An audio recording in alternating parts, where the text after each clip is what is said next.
Haleluja. Še en ponedeljek je pred nami in dober je začeti teden z najbolj pomembnimi stvarmi. In kaj je ena od najbolj pomembnih stvari? V Pregovorih 11:30 nam pravi, modri pridobiva duše. Kakšen učtekan citat. Se pravi, če hočeš biti moder, ne piše pojdi študirati filozofijo, ampak pridobivaj duše. In zakaj prav duše? Verjamem, da zato, ker duša je nekaj, kar sabo neseš v večnost.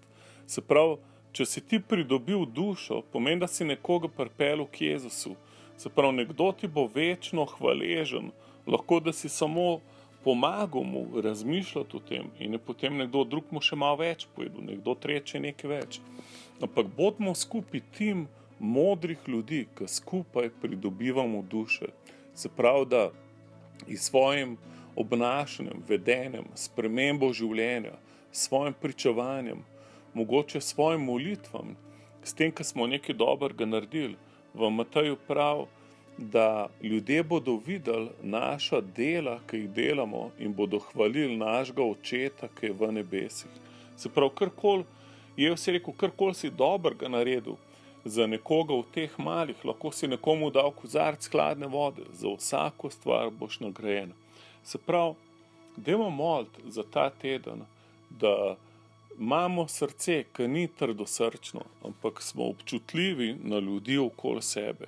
Verjamem, da je ogromen ljudi okoli nas, ki rabijo en potisk naprej v pravo smer, ki jih lahko mi razsvetlimo do določenega nivoja. Mogoče lahko za koga moliš ta teden, da sprejme Jezusa. Mogoče lahko mu pomagaš, da je še boljši učenec Jezusa. Oče, hvala ti, da nam to, naj ta modrost deluje čez nas, da znamo pridobivati duše, da znamo ljudi usmerjati na tebe. Oče, naj se povečuje in širi Božje kraljestvo, kjerkoli smo. Amen. Uživajte z Jezusom.